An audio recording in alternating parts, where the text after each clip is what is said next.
Where do I start with finding a good career? I'm 20F, a single mom. Right now I work in a corporate retail phone company as a mobile expert and I just focus on my sales.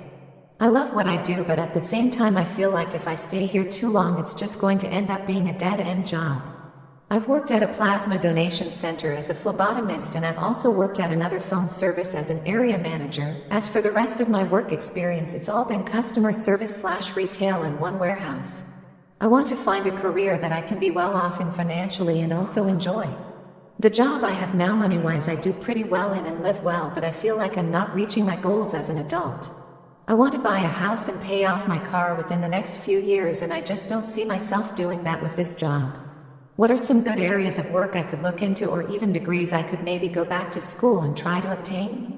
Side note, I dropped out of college in 2021 as my major was criminal justice and I didn't want to spend money on a degree I wouldn't be content with. Can't get over getting separated from the army. Long story short, I sprained my ankle multiple times during week 2 of basic and pushed through the pain. Also got a bad case of COVID during my time at basic and was put in med bay. Unfortunately, I missed too many events and they recycled me to a different cycle all the way back to week 1. After 16 weeks of basic, I ended up getting my ankle ligaments permanently stretched out and some nerve damage. I was given the option to medically discharge and I took it. Looking back, I made that decision out of weakness and fear. I still had to go to OCS and it was a bad start to a career. I've been home for a year now and I've been miserable since. I knew I made the wrong choice the second I got on the plane. No doubt, I bitched out. Anyways, it's been really bothering me that I didn't accomplish what I set out to do. It's been about 14 months since my injury and my ankle is at about 80% now. I feel like I have to go back. I probably can't go the officer route anymore, but it's more of a pride thing and have something prove to myself, so I'd enlist. I've isolated myself from everyone. I work a shitty job while I've waited for my ankle to heal. I haven't felt like myself in a year now. My sister often checks up on me because she knows I'm ignoring everyone. But fuck, there's this very heavy feeling of shame that I can't shake. I work with 2 combat veterans and I feel like a piece of shit when talking with them. I have reached the point where I have to act or my mental health will only continue to deteriorate. Either I try to join again or I move on. I don't even know what to do anymore. I'm 26 and confused. Has anyone ever sold something they completely regret? Hi all, I am currently going through mixed emotions right now as a grown adult and hoping to see if anyone else is going through the same. If it helps, I have a wife and daughter and I understand why I go through this emotion, but I mainly wonder if it's something I would beat myself up for in the long run. I have a drum set that I used to play almost every day in my teen years and a little bit during college. I used to be in a band. That didn't go far at all, and it was just something I can use to play every time I wanted to escape from reality from my abusive family. Nowadays, I haven't used it in about 8 years because I moved out and eventually gotten myself a house. Since I had the space, I brought my whole drum kit to my current house and mess around it a little. As much as I have some fun with it, I did realize that it's not something I would consider some type of career or upkeep since I've been mentally doing well with my new family. I do have a lot of fun playing, but it's not an everyday thing and it's not the #1 priority. I hope that my daughter can learn as well. Lately I've thought about just selling my entire kit. It's worth about $2,300 brand new and can probably sell for around close to a 1K easily in the second-hand market. I am hoping to seek any opinions if anyone else has gone through this and what to think. MV, women are not stronger than men just because they have periods or give birth. I want to preface this by saying that I am a woman and I do want to try to change my view, but I can't. So please don't get mad at this post. But I hate when people say that women are stronger than men because we go through periods and childbirth. I don't think that either or any gender or sex is superior or inferior to the other, but I do think that there are some things that the different genders are better at. In terms of strength, men win that by a long shot. That's not to say that all women are weak, and that would OFC be wrong to say, but women are just not stronger than men, and I'm tired of people pretending that we are. Like we have no choice but to go through periods and birth.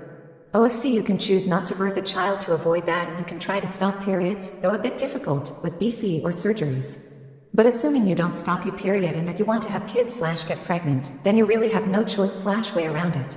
These are both very hard things to do, but we have to put up with them. And while some people may thrive in these situations, others literally cannot function on their periods, throw up, cry, etc., which are all valid things, and I'm not trying to shame anyone because I'm like this too, but it's just not proof that we are stronger. Well, I'm shrugging. Am I wrong for cutting my mom out of my life entirely? My mom, F42, and I, F19, have always had a very strained relationship. When I was younger, she used to punish me for doing wrong things by calling all my friends' moms and telling them about the stuff I'd done, lying about eating candy or staying up till late, but would make it seem so much worse. Like, delinquent level worse. Recently, though, our relationship took a turn for the worst. My mother found out I got pregnant at 18 last year during May and immediately asked me if I needed a place to stay. I said yes, since she's my mom and my baby daddy, M27, had completely rejected the idea of me keeping them. Fast forward a couple of months, I had moved from GA to TX and had found a stable job.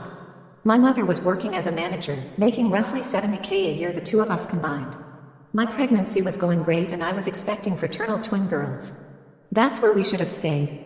My mom randomly decided that being near family was best and that we should pack our things and take an 18, usually 15-ish, hour drive back to GA to stay with everyone there. I ended up staying with my mom's friend and her friend's kids. I was babysitting the two girls and staying there while our house was being prepared from water damage.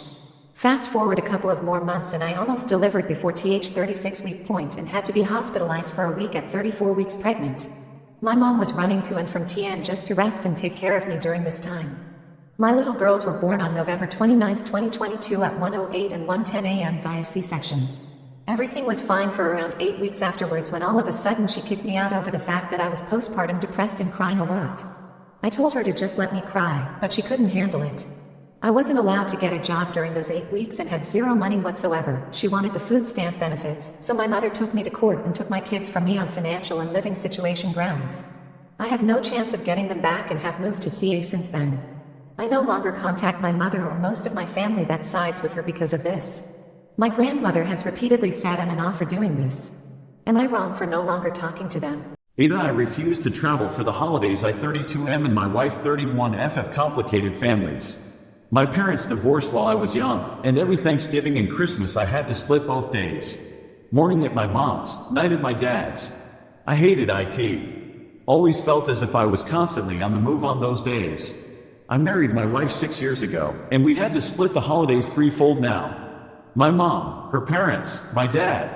No matter what we did, no time we spent anywhere was ever enough. My wife started feeling sick around the holidays because she knew the holiday guilt trips were coming.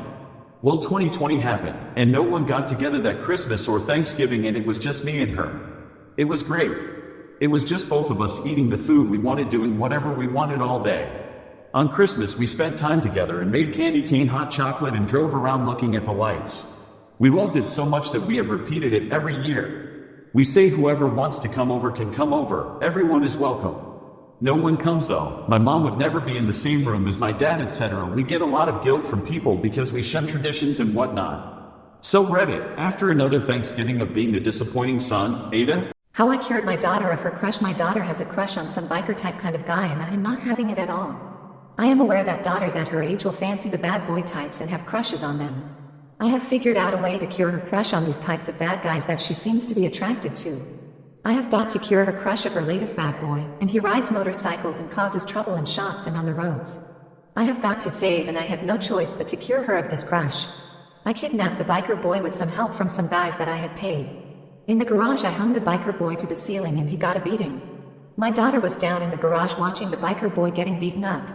To my disappointment, this just made her fancy him even more as he could take more punishment. This was not good at all, and him being beaten up showed his strength to my daughter. I was failing, but I didn't lose hope and I was determined to rid her crush on this guy. So I started dipping a knife in acid and I inserted the knife into the biker guy's body. He was unrecognizable when I was finished with him and he did scream, but was still strong. To add to my misery, I found that my daughter still fancied the biker guy and his resilience seemed to only increase her crush. I was losing, but I wasn't lost, and even though I took the biker guy's looks, my daughter fancied him even more. I had to get more creative. This war would not defeat me so easily and I was determined to go even further. When I broke the biker guy's back and made him disabled, this did the trick in making my daughter's crush die off a little. It was a success, and when we untied the biker guy, he couldn't walk or move anymore but just wail in pain. My daughter had lost any crush on him that she had left within her. I could see it on her face. To make it official, I decided to burn the biker guy, and this literally killed off the crush that my daughter had towards the biker guy. It was tough work, but I was successful and I am prepared to go to war for daughter. My situationship walked away because I mentioned an ex. Ada, so this isn't a long story, but I female 27 with on and off again male 36. We dated for 3 months, broke up to be friends with benefits only a few months later. 36 I made sure I was aware, no relationship. Message loud and clear. We would hang out on my days off and his days off. Lots of sex. This continued for a little under 2 months. I would drive him around if he needed a ride, help send emails, warm him up in bed when I got off work, and video chat when he had too much to drink. But still he reminded me, no relationship. Yesterday, Black Friday, I purchased an upgraded TV. I drove over to his house, picked him up to check out my new TV. He turned some football documentary on. While we were sitting there, me aware of football, just not clear on every position, asked if the retired player was a wide receiver. Then I mentioned my ex from HS was a wide receiver and he now plays in college. I looked the team up and showed him. Didn't think much of it. Some time passed, I asked him for a kiss and he responds that I could just continue talking about my ex instead. Taken back by the comment, I said, it's been 9 years, are you serious? We sat in silence for a while.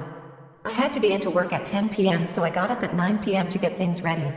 After I came back into my living room, my roommate said he walked out the front door and walked home. He left without saying anything to me. A rush of emotions flooded through my body. I drove over to his house and saw him walking up. I was speechless. Are you serious? What did I do wrong? He said to think about it. I brought up my ex. And that him leaving was a sign he needed space. Message loud and clear. I drove home. I went to message him of FB Messenger. He blocked me. At this point I am giving him space, but Ada, did I do something completely wrong? In my head I would be able to give space, but to walk out without any communication is a lack of respect for me.